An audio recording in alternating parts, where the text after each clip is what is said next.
Welcome everyone to CCI Huronia 11th COVID webinar. It's hard to believe that we've been doing these for so long, but we are on number 11 tonight. My name is Sonia Hodis. I'm one of the many directors at CCI Huronia, as well as a condo lawyer and your moderator tonight. If you've missed any of our previous webinars, you can find them on the CCI Huronia website, ccihuronia.com, under the resource content tab. Who is CCI? CCI is the Canadian Condominium Institute. We are an independent nonprofit organization formed in 1982. We have chapters across the country and 8 in Ontario alone. CCI Huronia is one of those Ontario chapters.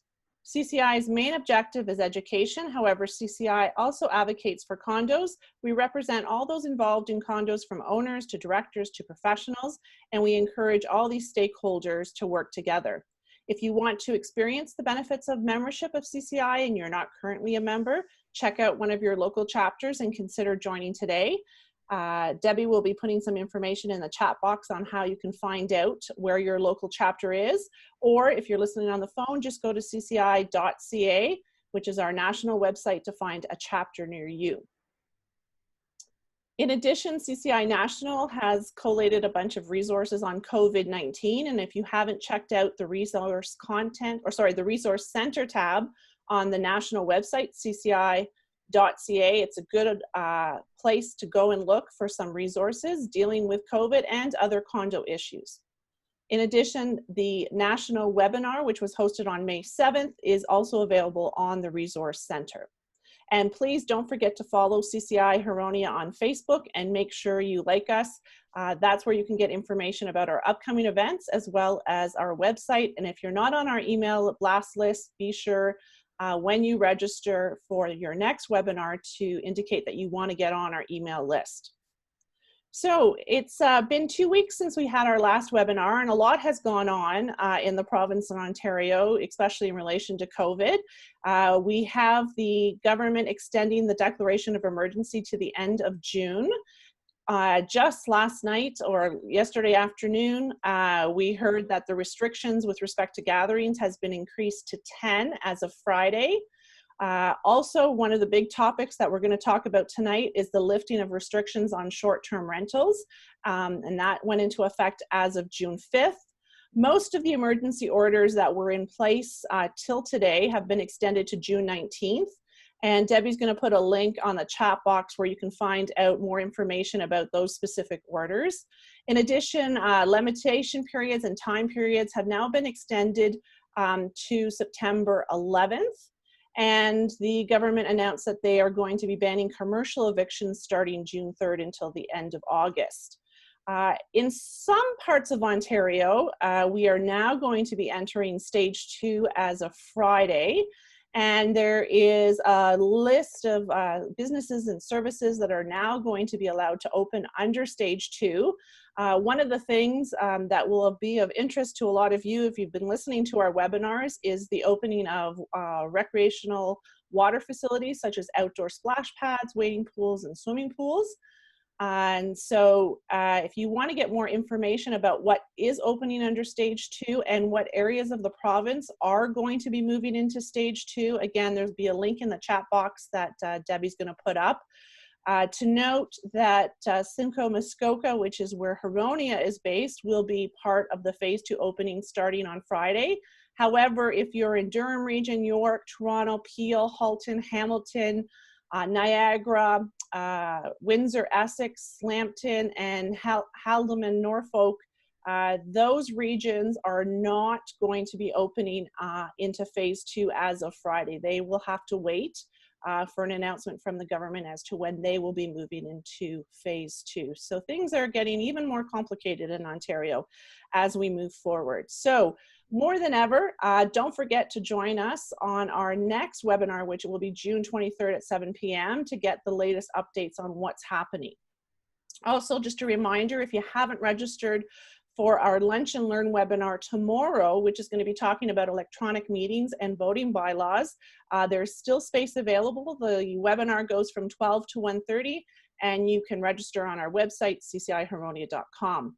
The agenda for today was set out in advance. We have another great lineup of speakers from our CCI Huronia Board of Directors. We have Jeff Strurig, Patricia Leah, John Jeffs, Joanne Gates, Nina Tesseris, and myself, Sonia Hodis. You can find our bios on our CCI Huronia website.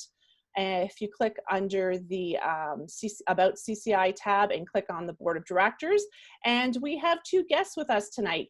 For the first time with us, we have Sally Thompson, who is an engineer with Synergy Partners. She's a member of the CCI Toronto chapter. She's also the past president of CCI Toronto. So Sally, thanks for joining us tonight. And we also have back our favorite doctor, Dr. Mabel Sin, from Altitude Human Capital Management. So thank you, Dr. Sin, for coming back and joining us again tonight. And I want to thank all the speakers for dedicating their time in putting this webinar together, and CCI as a national organization as a whole for their support. We have a lot of support from our chapters, not only across Ontario, but also across the country. Before we get started, here are our reminders that we mention every week. Please remember to mute your phones and mute your mics if you're online. Also shut off your cameras if you're not a speaker. Please don't turn on your mics or your camera during the webinar. We are trying to get the best recording available so those that can't join us tonight can see it at another time. So we are recording this webinar. It will be available on our website, hopefully within the next 48 hours. If you've any trouble during the webinar, the best thing to do is end the meeting and log in again. As a last resort, if you're still having trouble, you can always log in by phone. And if you go back to the confirmation you received for tonight's webinar, all those details will be found there. We will be taking live questions again tonight for our speakers at the end of the webinar. If you would like to put questions in the chat box, feel free to do so. If you would like to ask a live question at the end of the webinar, this is how you're going to do it. If you are dialing in by phone, you can press *9 and that will indicate to me that you would like to ask a question. If you have logged in, you are going to raise your hand.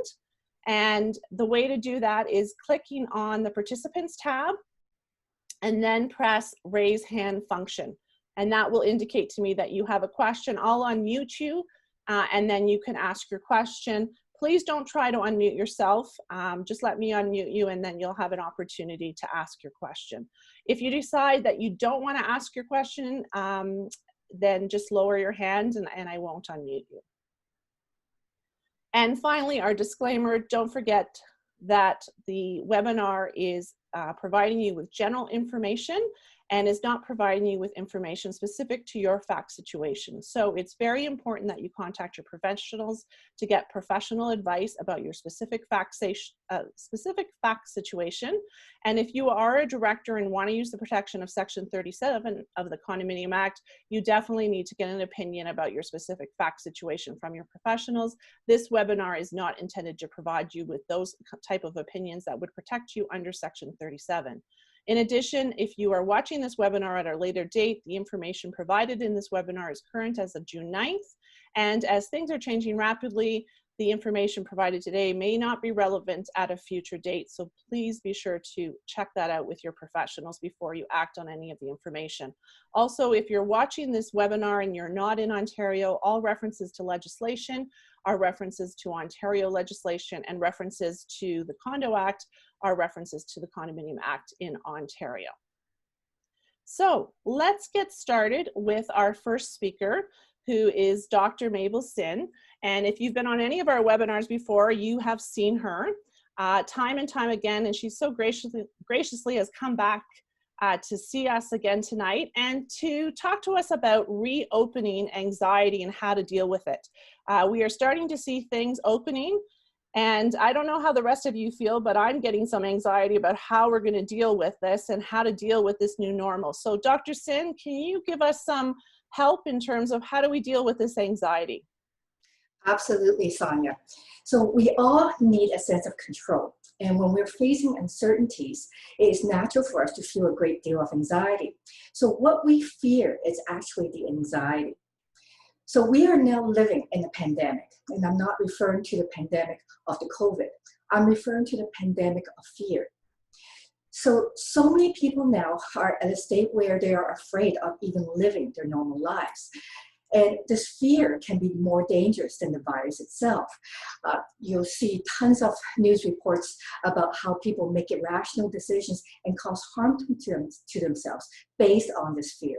So fear makes us irrational, okay? It makes us make bad decisions. And studies on previous pandemics actually show that we recover faster from our physical traumas than we do from our mental traumas, which means that it is our thinking that causes the suffering.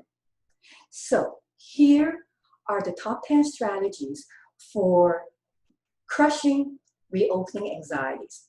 The first 5 strategies are proven practices that have been shown to be able to rewire our brain and allow us a more resilient mindset.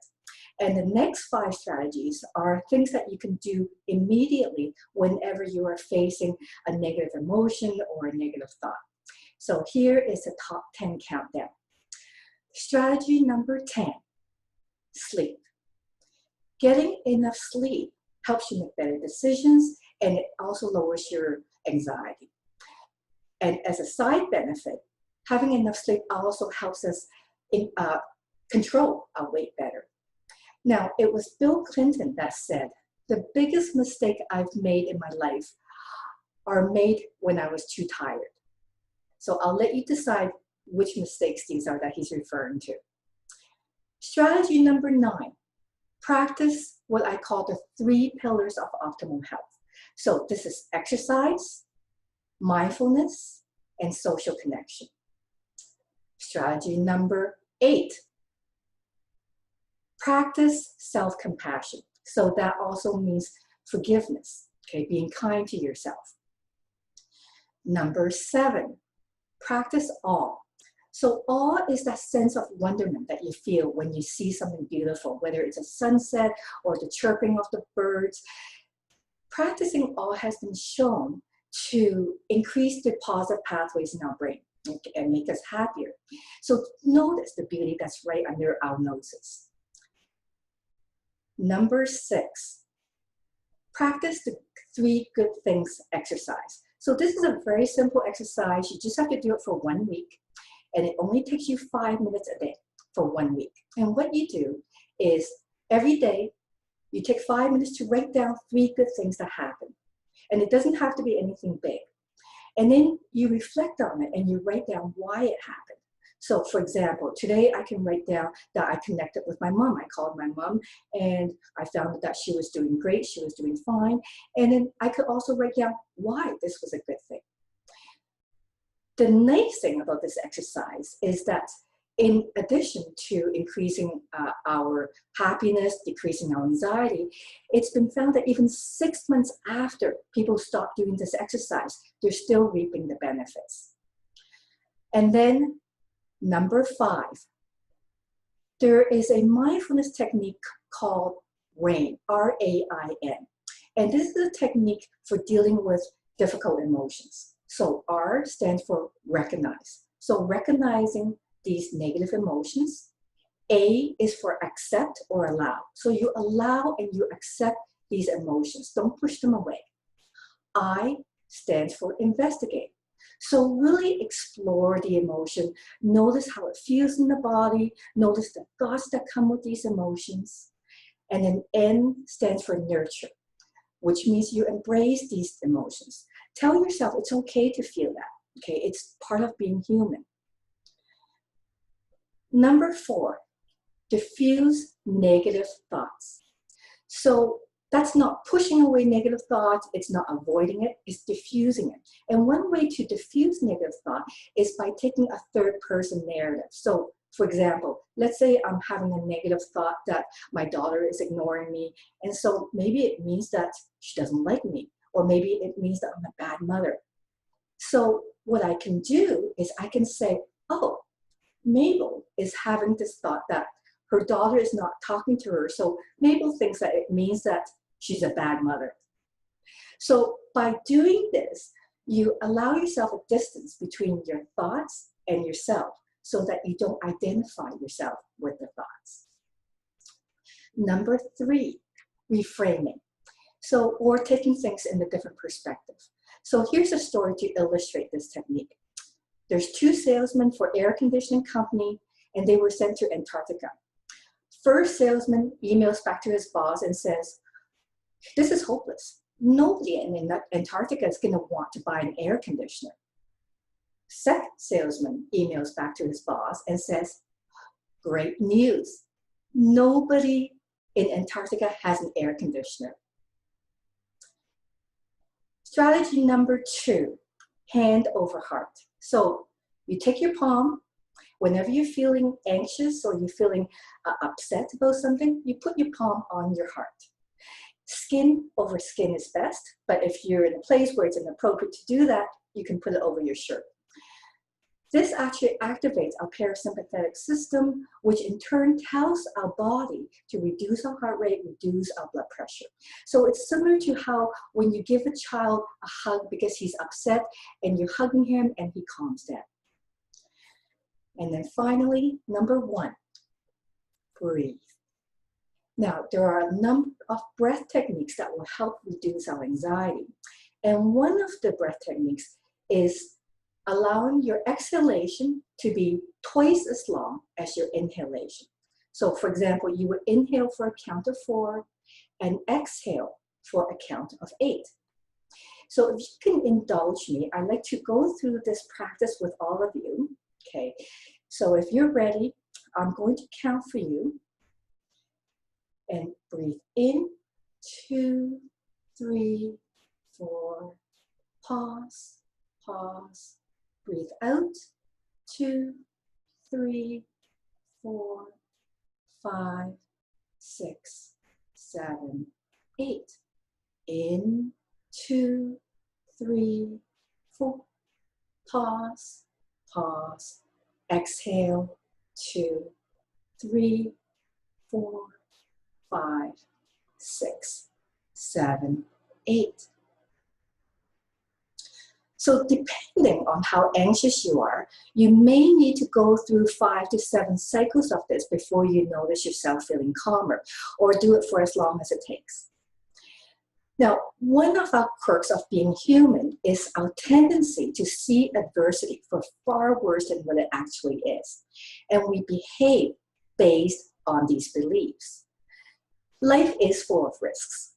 And instead of hiding from this virus of fear, we need to confront it, we need to acknowledge it.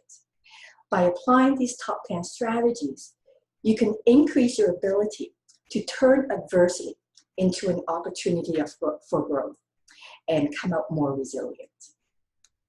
Thank you for your attention. Thank you, Dr. Sin. So I am going to confront, acknowledge, and breathe for the next week. And hopefully my anxiety levels go down. Thanks a lot, and thanks again for joining us.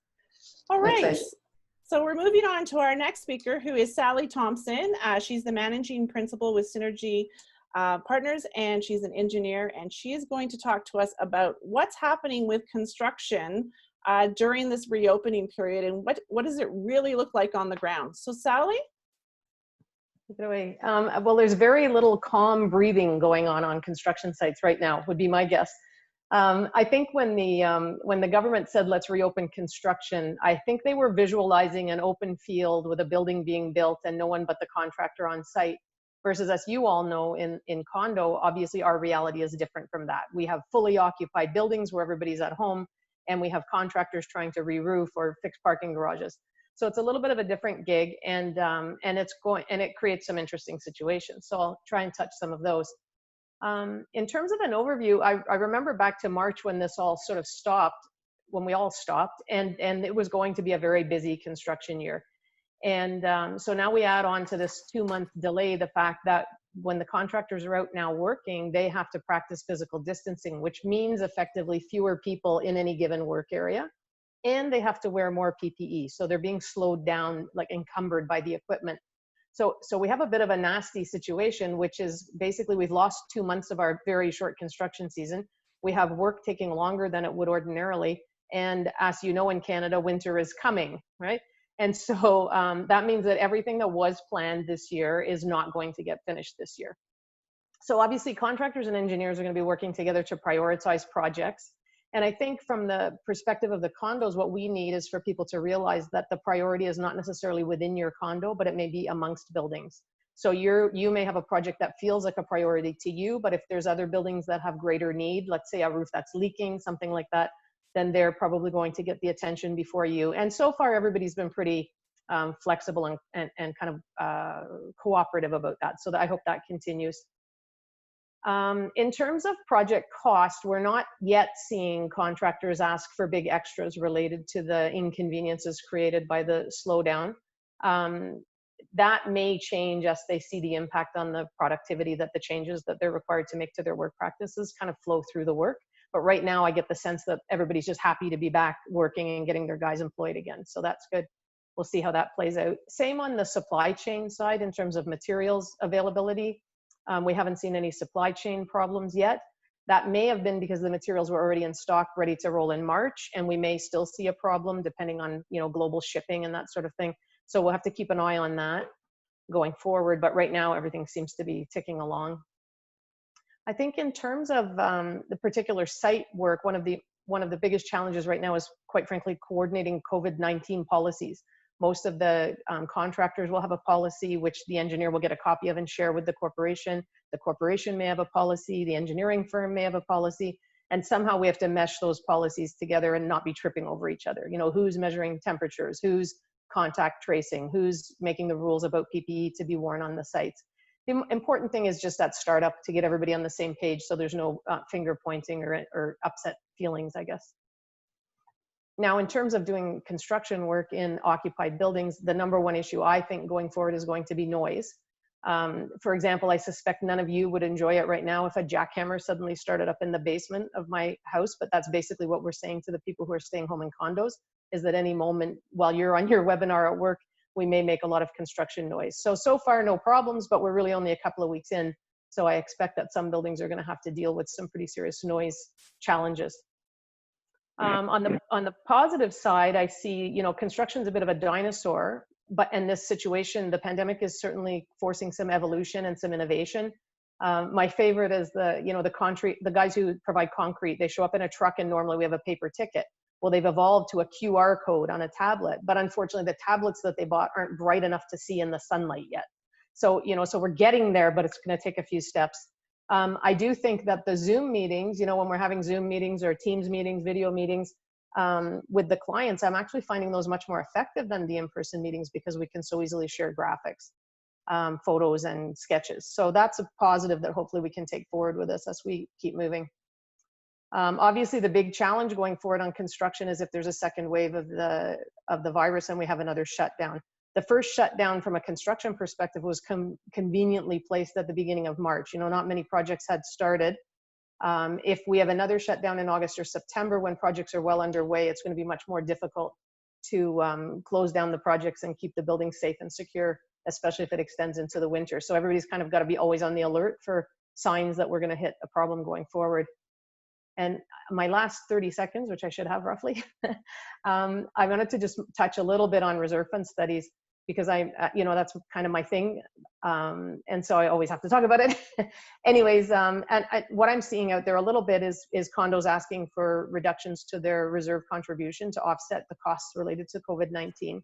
Now, obviously you can't take money out of your reserve fund to pay for operating costs, but there may be an opportunity to reduce the amount that you contribute this year, but only if you put that out in Ontario, obviously on a notice of future funding. But remember that any money that you don't put in this year is going to have to be made up in future years. And those future owners, well, they don't have infinite resources either. And the future is uncertain from a reserve perspective. We don't know if inflation is going to climb, the cost of the projects is going to climb. We don't know if interest is going to rise or fall, more likely fall. And both of those are real headwinds against a reserve fund. So if you have to take money out, do your notice, but do your darndest to not shortchange your reserve this year during this pandemic. So thanks, Sonia.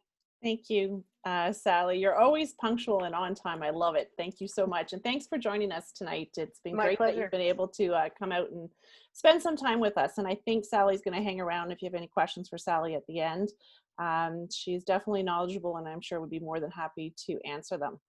All right, so moving on to our next topic, we have Joanne Gates, who is a condo owner, a condo director, and a director on the CCI Huronia Board of Directors, who's going to share an experience that some condos are facing and some condos are finding a challenge, and that is working in or from the unit. And so she's going to give us some insight into what some condos are experiencing. And then I'm going to provide some comments on the end about working from home versus running a business from home. So Joanne, give us some insight into what condos are dealing with. Thank you, Sonda. Well, as we all know, many people with the COVID-19 virus have been able to work from home, but most of those jobs are usually computer jobs or things that they can take their work with them home to be able to do. But what if when you were working in a business or an industry that didn't allow you to be able to go home and be able to work? Like, for example, in a daycare, you can't just pack up 20 kids and take them to your house, or could you? So what are you going to do in a situation like that? You still need money, you still have to pay your bills, and you also may not qualify for different reasons for the money that's being offered by the government.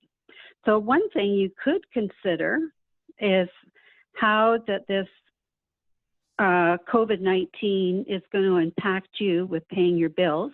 And in a condo apartment building, how would that affect anything if you decided to open a daycare center? Is that going to be a problem, do you think? Not to you. You need to pay your bills. So how are you going to proceed with this? So when you start to think about putting a daycare center in your house, what would you really think about? You would think about, you know, how many kids you could have, how you could move forward in a normal situation. But what about in the COVID virus? And also, what about when you're in a condominium? What other things do you have to think about? So with the COVID virus, as we all know, we have to keep safe by staying distancing away from each other. We have to not bring in outsiders to our home. And so what about in a condominium where they have to bring through children, adults to get to the units and stuff through common areas? How are you going to be able to sanitize these areas and be able to effectively look after the homeowners and that are also going through these different areas? So those things are probably not things that you're concerned about because you're concerned about paying your bills. So is there a problem opening a daycare center in your home? Well, secondly, the governing documents in most condominiums do not allow you to open a daycare facility. An unlicensed daycare facility is two children, and a licensed daycare center would be any more than 3. But some condos are built out of wood, and the construction of the building doesn't allow for a lot of quietness between the units. So how are you going to deal with the people around you that are also having to listen to daycare kids screaming and yelling all day when most daycares are 8 hours? So now what would you be able to do in a situation like that as a board member? How are you going to be able to look after something like that? So in our complex, the people that are actually doing this daycare are tenants. They're not actually the owner. So the first thing the board members are going to have to do is contact the owner. Now, unfortunately for us, the owner has not been over receptive. And so we've had to, and the tenant has refused to comply with stopping the daycare center. So the corporation is now going into a legal battle to actually evict the tenants because they're in non-compliance of several things, and this is sort of the top end of it. So just something for you to think about, what kind of businesses might be opening in your condominium around you. Thank you, Sonia. Thanks, Joanne. So the daycare issue, I mean, it's an issue we've dealt with before COVID, and it looks like it might be an issue that some condos are dealing with because of COVID. But in terms of working from home versus running a business from home, I think there's a very big distinction there that needs to be made. We have lots of people who work from home, people who've worked from home before COVID, and now with COVID, a lot more people working from home. And when we think about people from working from home, we're thinking about people who are probably using computers and using phones, not necessarily bringing extra traffic into the condominium. And I think that's one of the big key issues is when you start bringing extra traffic into the condominium, that raises a bunch of issues that need to be addressed. Where running a business from home, there's a lot of opportunity for more interference with people's quiet enjoyment.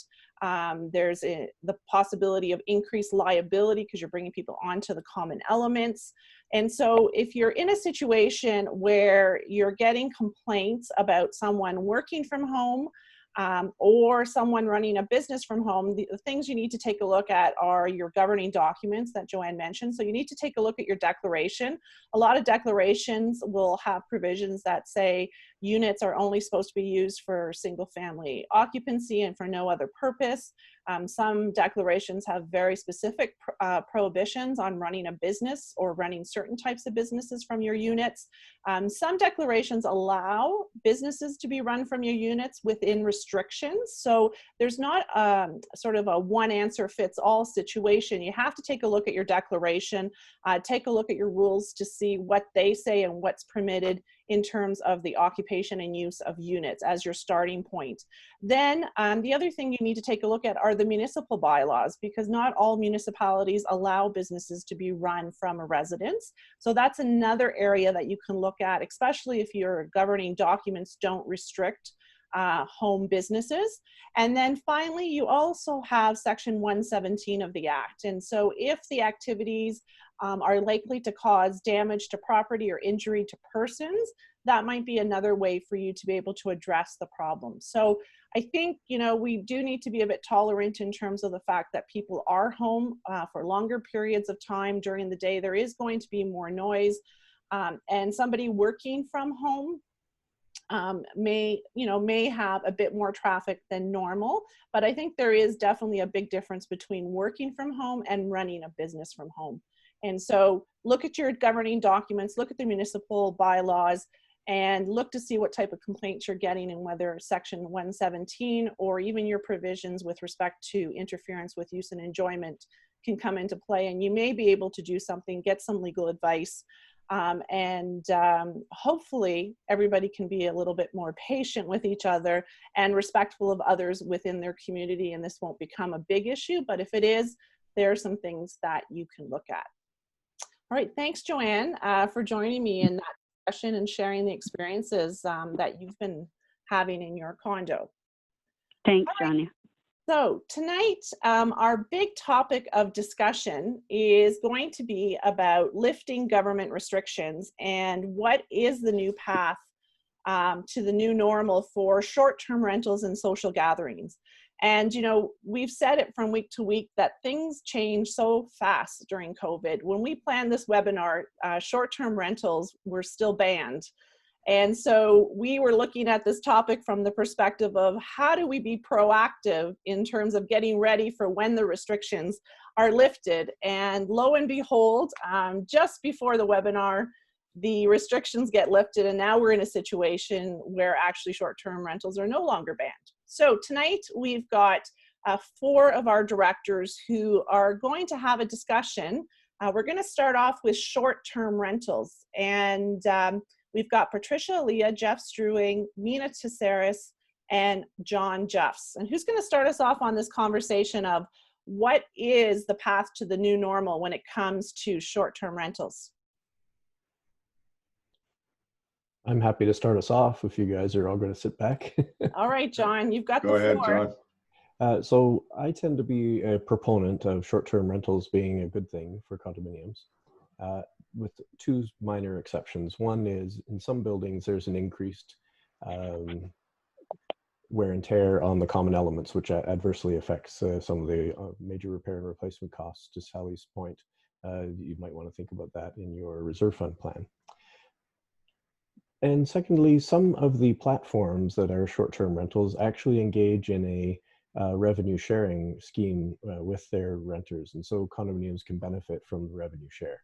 Now, I doubt very much that it's going to offset the increased costs of what you should be doing if you do allow short-term rentals, in the fact that you're going to have to figure out how to monitor who's coming into your property and be able to contact trace them should the worst happen and you happen to be the center of an outbreak.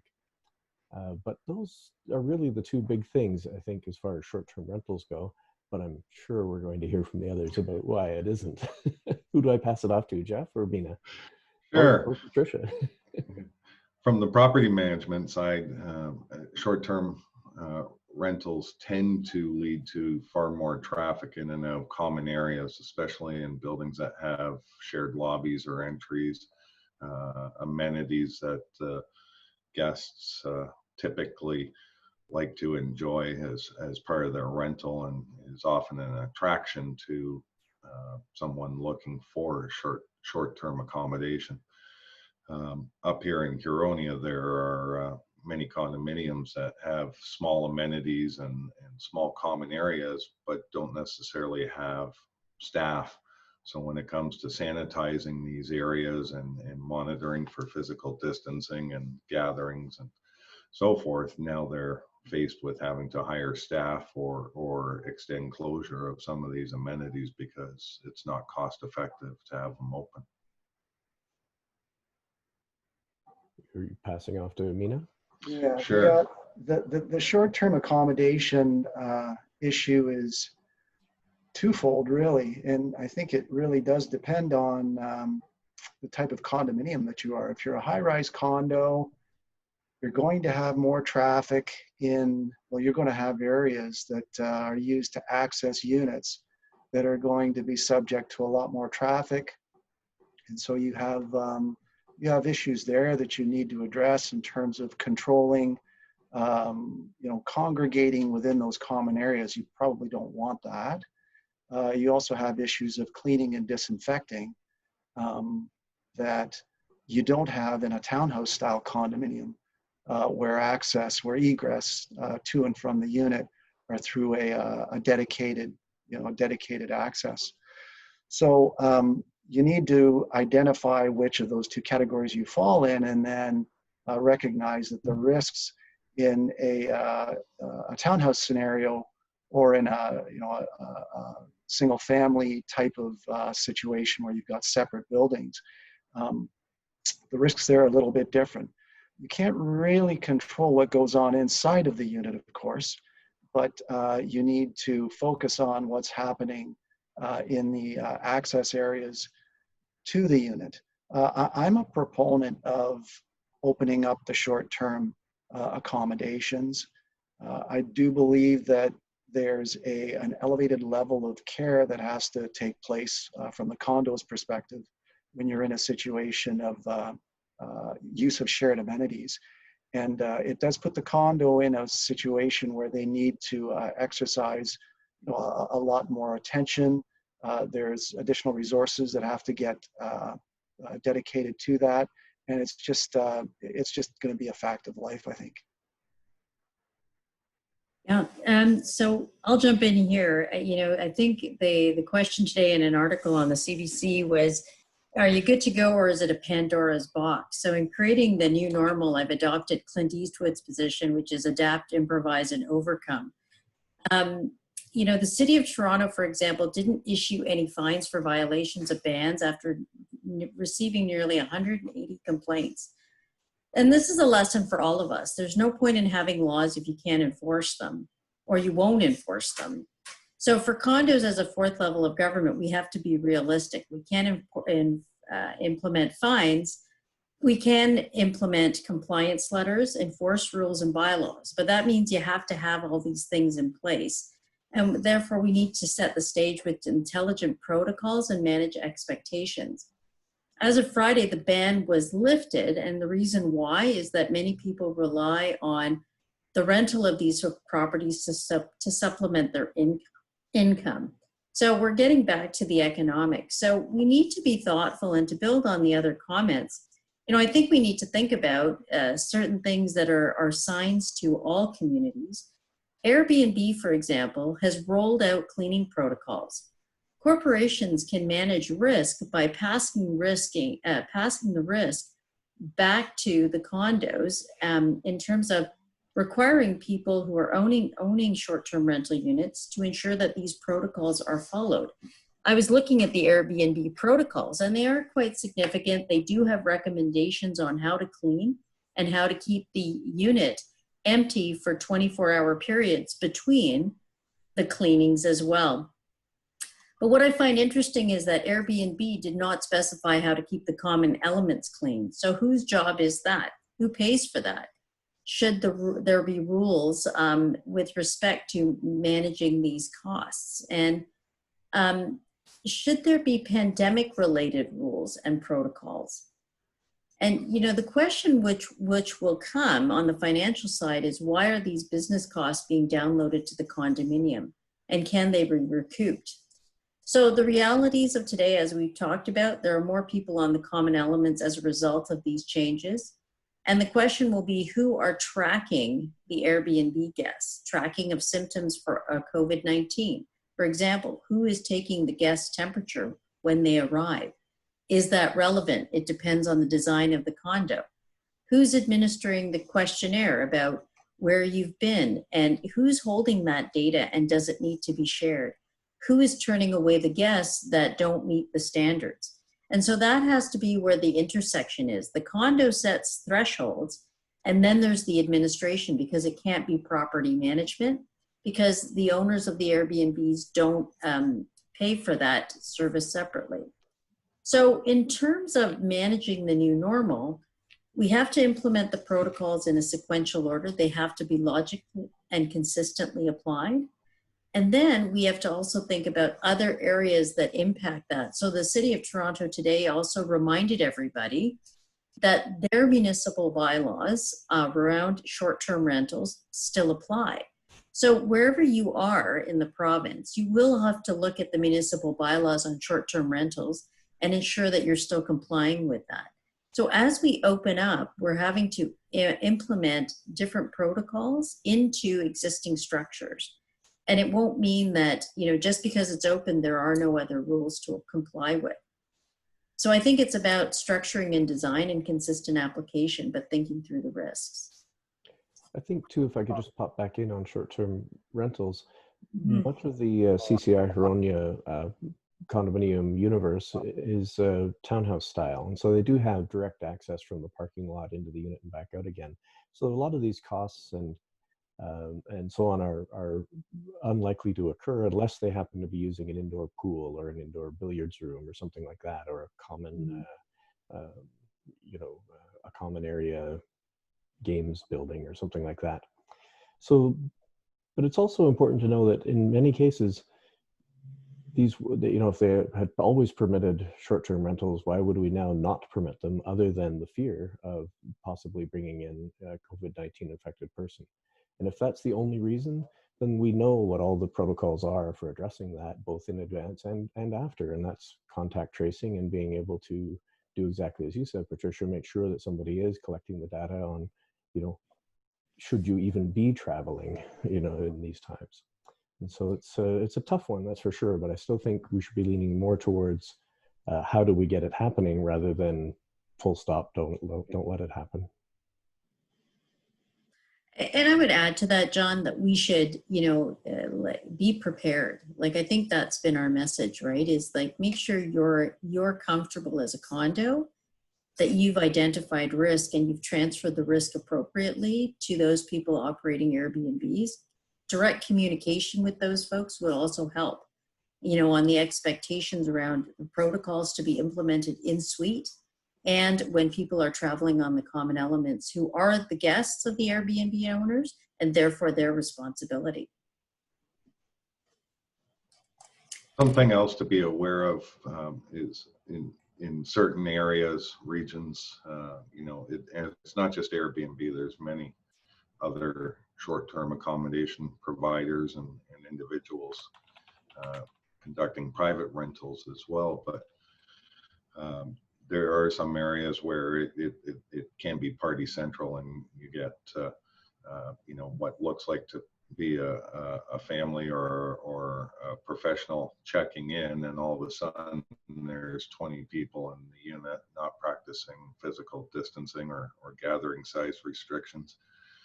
And these people are going all over the property's common elements and so on. Even simple things like taking trash out to a common area trash facility and leaving a mess behind and so on. So,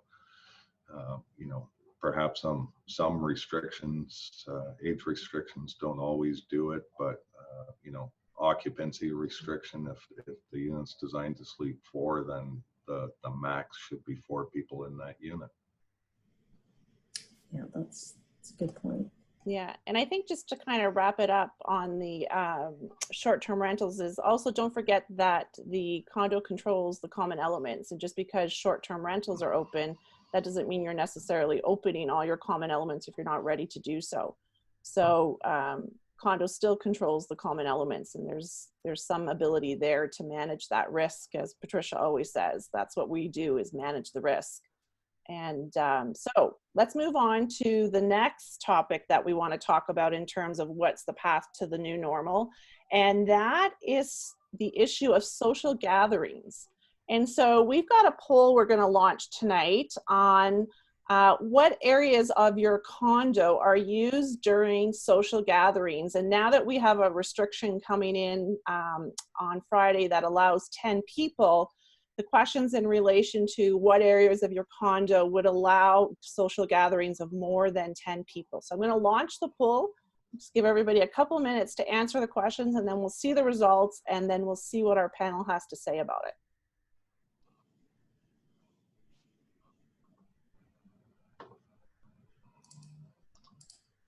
Feel free to click more than one area if it applies.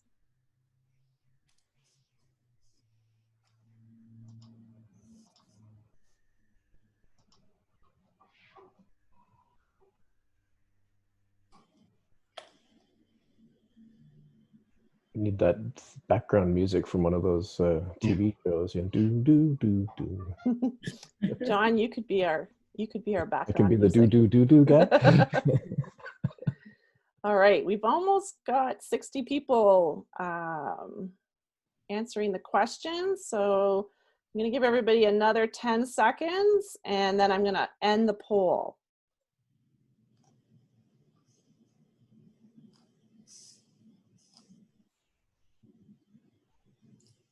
We've got 5 seconds left. All right, this is your last chance.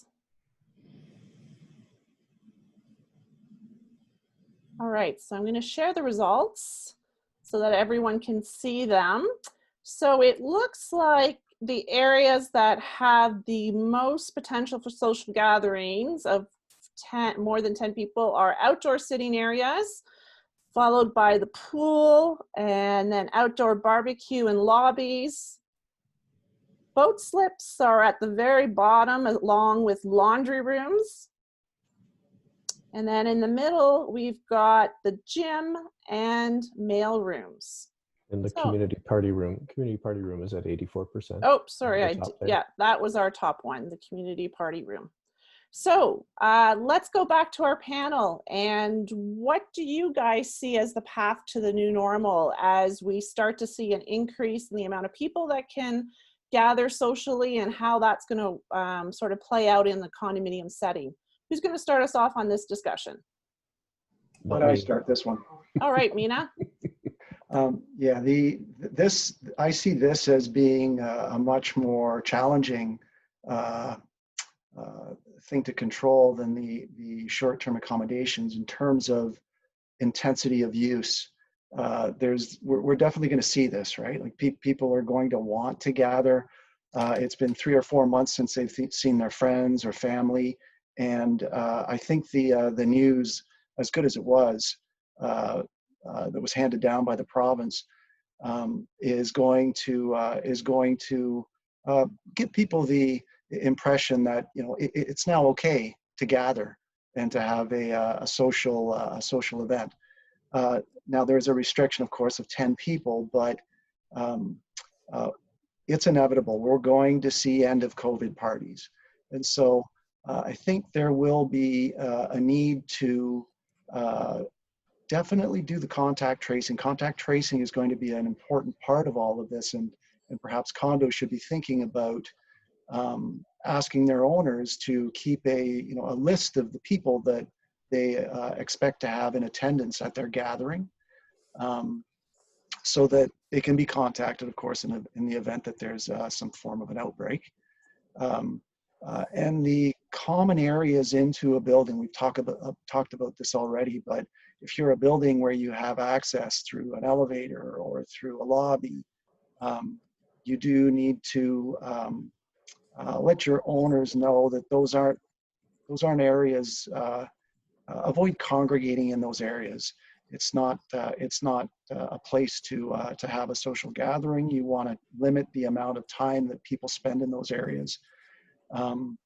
What happens in the unit, though, you have no control over, of course, unless people are throwing chairs off balconies, and then you have another problem to deal with. But if you have a large gathering, you do need to, or if someone is intending on having a large gathering, you do need to set out expectations to your unit owners. Let them know what, if you have rules in place, something like what Patricia was talking about earlier, they need to be aware of that. And of course, you need to follow through and enforce any rules that you have. So adding to what Mina said, the announcement by the province yesterday with some of the restrictions being eased this Friday, though some of the details being still vague, has left a lot of people scrambling, and our office logged a couple hundred phone calls and emails asking if the pool was open all right. So effective at 12:01 a.m. Friday, pools and other outdoor recreation facilities are permitted to open. There still has not been, even after reaching out to the local health units in several regions here, whether they're going to be restricted to a capacity of 10, because the gathering size is also increased to 10 with this easing of the restrictions, or if it's going to be a percentage of the pool's normal capacity. Regardless, physical distancing, additional sanitization, and various other measures are going to be required, which will require additional staffing. Pool usage, as an example, will need to be registered. So many of the boards I've spoken to today in preparation to have their facilities open are considering limiting access to owners only. Guests of owners or rentals likely won't have access because they're looking at registration system that will limit 4 or 6 users per unit to an hour time slot, 45-minute time slot with a 15-minute remove them and sanitize.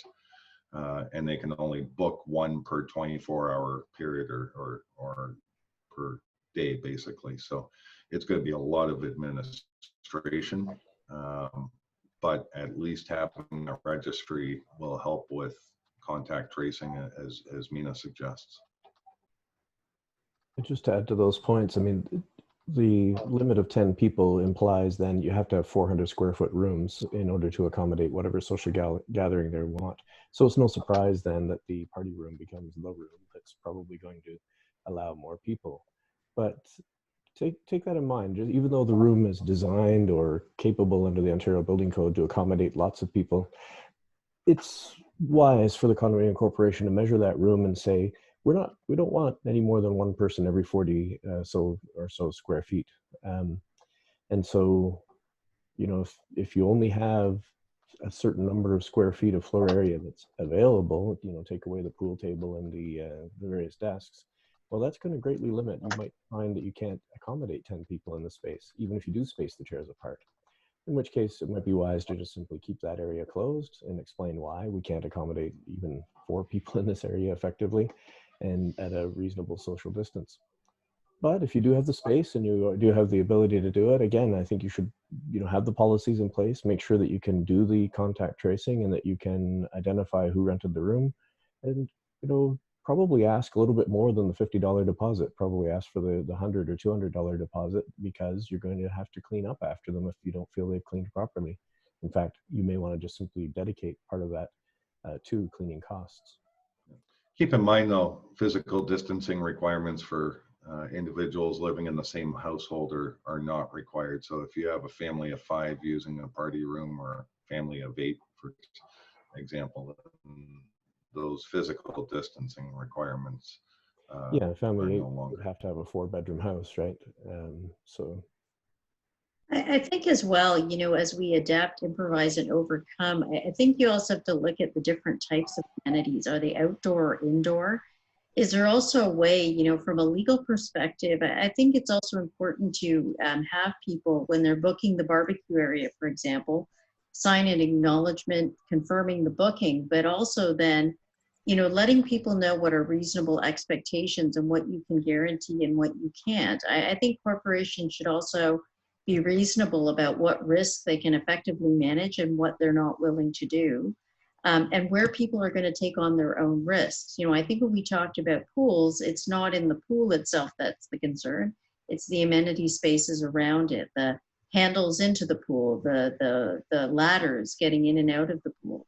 So, you know, I think we should also be realistic in terms of setting boundaries as to how much risk a corporation is going to take, and then letting people through good communication know what risks they're assuming by using amenities as we slowly open this up. Because it's going to be hard, just from a practical perspective, to decontaminate areas in a timely way.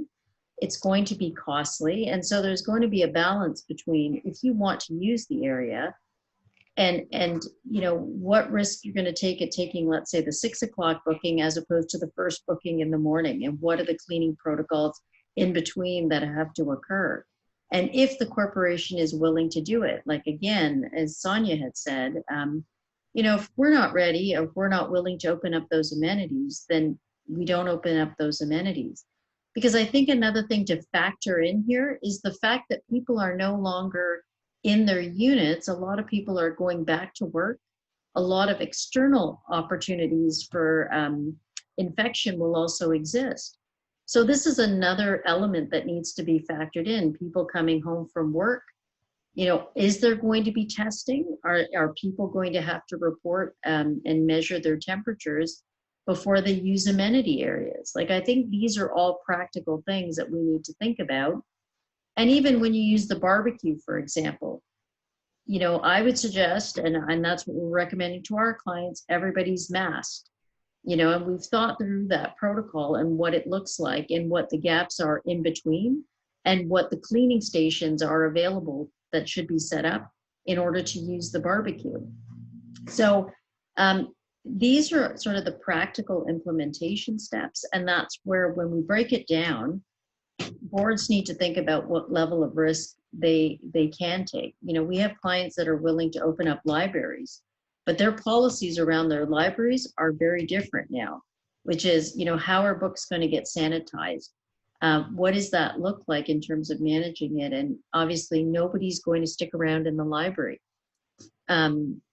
So I think that's the other thing, is we also have to look at these cross currents of where transmission of the virus could occur, even from people coming home from work now, you know, and how we manage that consideration. I don't think it has to be a policy or protocol, because it's hard to enforce, but I do think sending out guidelines to folks to just let them be aware as to how they re-immerse themselves into society as a whole will impact their community. Another thing on amenity areas, which we talked about, is also delineating spaces. These visual reminders of what are safe distances between people, what the flow of traffic should be, also helps people just intellectually and visually understand, you know, what is a safe space, and keep reminding people. You know, I think signage is now going to be important if pools are open, what socially distancing is, and how the policies are going to work of rotating people through these areas. You know, is it going to be limited use times as well, and say you get the pool for an hour and then we move on to our next booking? Thanks, Patricia, and thanks to the One thing- panel. There's some great points there. And again, a lot of it's going to come down to how are you going to be able to actually organize it and carry it out, and what kind of resources the condo has. So we're now past 8 o'clock, and we're going to stay on the line for those that want to stay on, and we'll take a couple questions. If you've got to leave, we totally understand. We respect your time, and we hope to see you on our next webinar on June 23rd. But we're going to open this now up to our live questions, and we're going to take some questions that we did get in by email. So I've unmuted all the speakers and the board. So if you have any questions, feel free to raise your hand. And that will let me know that you've got a question, and I'll unmute you. And I'm going to start with Margaret, because she's had her hand raised for a while. So Margaret and Vince, I'm going to unmute you, and then you can ask your question.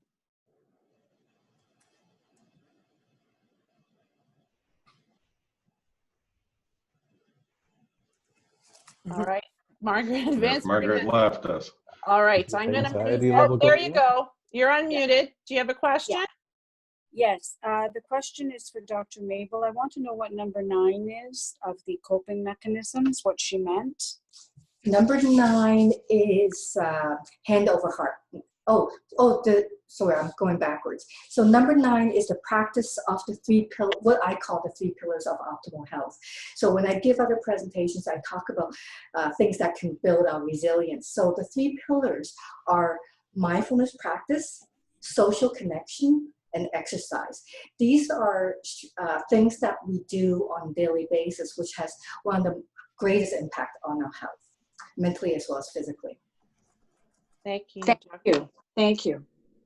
All right, so one of the questions that came in was about insurance. And there was an article in the Globe and Mail regarding insurance and the insurance industry getting concerned and nervous about potential liabilities and claims resulting from organizations and businesses opening up and may not be ready to do so safely. Have there been any concerns indicated by insurers of condos as to whether or not they expect to see an increase in our insurance premiums due to the inherent added risk and possible claims? John, I think you were going to tackle that question. Yeah, I think I'm going to give it a try anyway. I don't think there's any doubt that we're going to see increased insurance rates anyway in condominiums. I think they're being used an awful lot more now than they used to be. And Michelle Farley has counseled us many times on the increased number of fires in condos because of increased occupancy. And, you know, COVID-19, if you're an outbreak and you've done absolutely nothing to mitigate your risks, well, you know what? You're going to be the subject of a lawsuit. If you're the center of an outbreak, you're going to be the subject of a lawsuit anyway, and you're going to spend an awful lot of money documenting the things you did, and hopefully it won't be much of an insurance claim. But in any event, there's going to be a few locations across the country where it will be the case that somebody will get sued, and we're all going to shoulder the burden of those increased costs, because that's what insurance is entire communities picking up the costs and doing something about the risks. Now, on the flip side, insurance companies love it if you're demonstrating that you're managing risk in some way. So if you can demonstrate with clear policies, clear written procedures, you know, that you did everything possible to make sure that you weren't the center of the outbreak and that it was somebody breaking the rules, well, then, you know, you've got a better chance of controlling the rate that your costs go up. But insurance costs are going to go up. We know that. It's going to happen that way. So, you know, follow those protocols. There's 5 or 6 things that every condominium corporation can be doing. You know, we've mentioned a lot of them here tonight, including contact tracing. Yes, it's an extra burden and an extra cost, but it's well worth it, because if you are the center of an outbreak, you want to be the ones that are able to say, yes, we know exactly who was in our building and who didn't belong and who came for that 10-person COVID party. You know, I wish it was 12 so that we could have 3 tables for euchre, but anyway. Thanks, John. And just to reminder to everyone, we had Mark Shedden from A-Trans Council on our May 19th webinar talking about insurance, and Mark Shedden is an insurance broker. So he had a discussion about his thoughts about how COVID impacts insurance and insurance rates. So check out our May 19th webinar, which is available on our website, ccihuronia.com. All right, Diane's been waiting patiently to ask her question. Diane, go ahead. Diane, you're unmuted.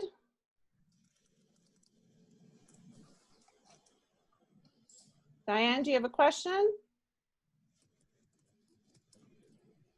All right, we're going to move on to another question that we received by mail or by email today. The question was, if and when the province of Ontario moves to stage 2 of opening, which some of us will be doing on Friday, do municipalities have the right to overrule and stay closed? And as condos, would we be obligated to follow the municipality over the province? Patricia, I think you were going to answer that question. Yeah, and I think it's, you know, we look at the origins of where the province of Ontario's authority comes from. It comes under the emergency order, well, the emergency, I've forgotten the name, Emergency Measures Act. And so that is going to be the triumphing piece of legislation, trumping piece of legislation here. It takes precedent. And right now we're under those orders. As they choose to lift those orders, it creates parameters for us.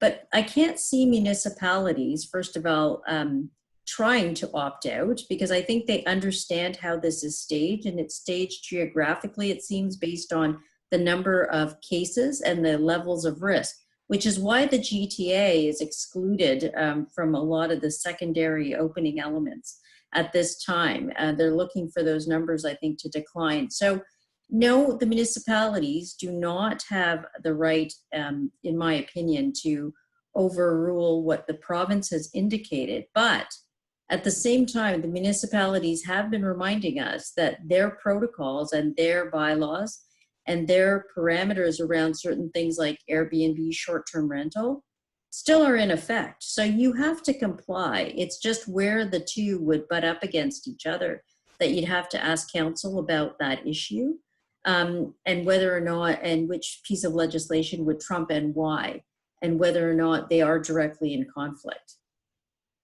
So adding to what Patricia said, though, the director of Simcoe Muskoka District Health on the news last week said that they may elect to keep Simcoe Muskoka closed, or some amenities like beaches and other facilities, because of the fear of those being cooped up in the GTA not being given their freedom on Friday, heading north as they have been for weeks now already. So That's a good point. Thanks, Jeff. I've got a question that came to me. This is for Sally. Sally, you talked about coordinating all the different policies that condos and the engineers and the contractors have. What's your suggestion on the best way to do that? I think it's going to vary building by building. I think it's much more of an issue in the commercial buildings, because the commercial landlords have very strict COVID policies in place. The condos tend to be a little bit calmer, let's say. So it's a little bit easier. We're not finding a lack of alignment typically, right? But what we're trying to avoid is that you don't want people to have to sign in for contact tracing with the concierge and then go to sign in with contract tracing and perhaps their temperature taken also with the contractor's foreman. Like, in other words, just streamline who goes where and who's taking care of it, so that you're not kind of putting people through the ringer to get onto the site. Because there's a lot of people that come and go from those sites, you know, deliveries and inspectors, you know, the engineers coming to review things, the manufacturers, staff coming to do their reviews. So you want somebody keeping track of who's there, but you don't want everybody keeping track of who's there. In our case at McIntosh Ferry, we've been having the contractor assume responsibility for contact tracing, and it's been working fairly well. I pointed out to one, you know, you shouldn't really be sharing that pen. You should forewarn people and have them bring their own pen, or so have a supply of pens that they can keep with, you know, put your logo on it if you like. So, but beyond that one, you know, little faux pas, I think generally speaking, contractors are being quite cooperative about it. Yeah, I think, John, what I was suggesting is that we don't want people to be kind of, we don't want, you know, the security coming out panicking because someone hasn't signed in, when meanwhile that's being handled by the contractor. So Correct, it's just yeah. about coordination, make sure everybody's on the same page, and then it should go smoothly. Thanks. All right, so we have one more question that came in by email, and that question was regarding the guidelines that we've talked about in many of our webinars that should be implemented, guidelines and policies. People are wondering whether CCI has any of those general guidelines or whether we're developing them that would be available for directors. And Patricia, you were going to tackle that question. Yeah, in terms of providing that kind of data, I think you have to be considerate about the fact that no condos are the same. And generally, you know, when CCI doesn't vet the documents to make sure that they're legally compliant. So we wouldn't be able to put up something like that because we just wouldn't be able to confirm that it actually complies with the laws of the province of Ontario. So I think the reality would be is that you have to go to council and get legal opinions to make sure that the documents you have are binding, or at least the risks of using them are highlighted to the board of directors before they make a choice to adopt something. I think if I can jump in there too, Sonia, I think contract tracing, as far as I know, we're all trying to help public health by doing this, right? It's not, there's no, as far as I'm aware, no mandatory requirement to do it. So really, I think people can be a little bit calmer about it. You know, like there's nothing wrong with, what if you had a sign with a certain email address at your condo where the person had to email in their name and their number and their email address or something so that they are then registered, but you're not leaving a piece of paper around with their name or anything like that. You're just asking people to do that. And people will lie or they won't fill it out or whatever, but that's, I mean, this isn't about perfection. This is about if the worst happens, that hopefully we can reach the most people so that as a society, we minimize the number of people who get sick, right? So people, I think, kind of get that. Yeah.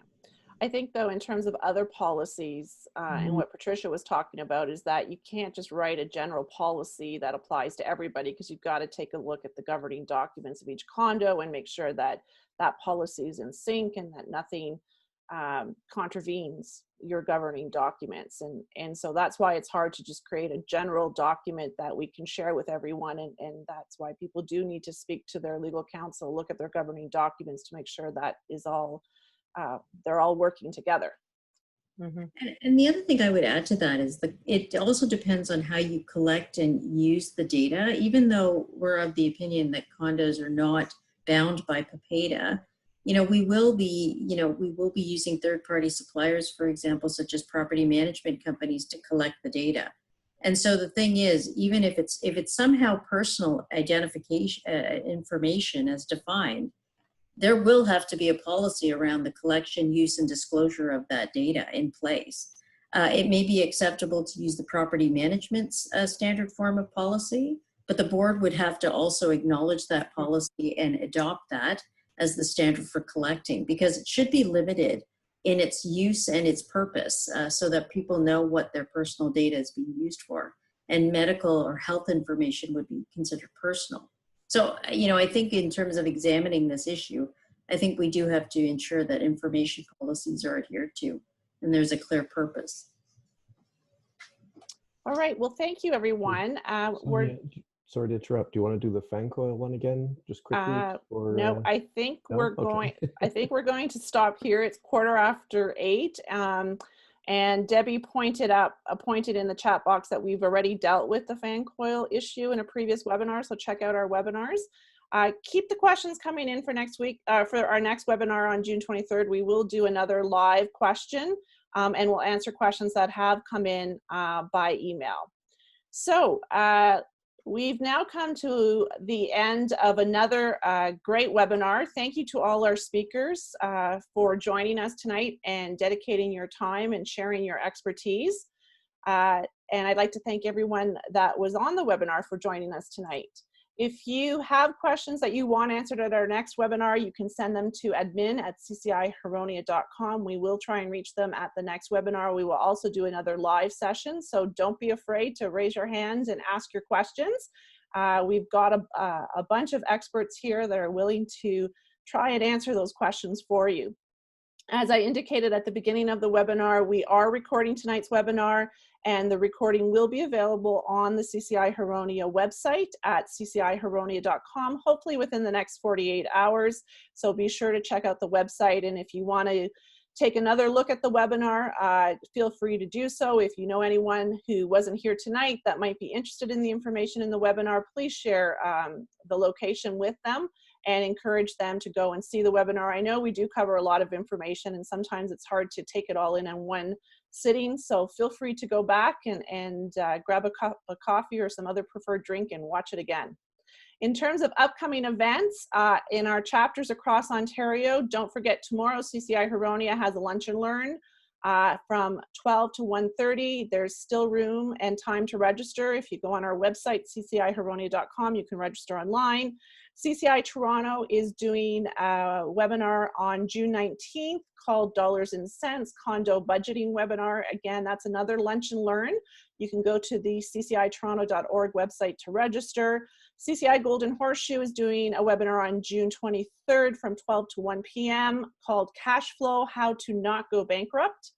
Money seems to be a very common theme in these webinars for the next couple upcoming ones. You can go to the cci-ghc.ca website to register, and CCI Grand River has their Leaders Circle on July 7th. You can go to cci-grc.ca to register for that webinar. Don't forget, we have changed the scheduling of our webinars. We are not doing them weekly. We are now going every 2 weeks. So our next webinar is June 23rd at 7 p.m. You will need to register again, so pay attention to the e-blast that goes out if you're on our email list. And if you're not, just be sure to check our website, ccihuronia.com, to register for that upcoming webinar.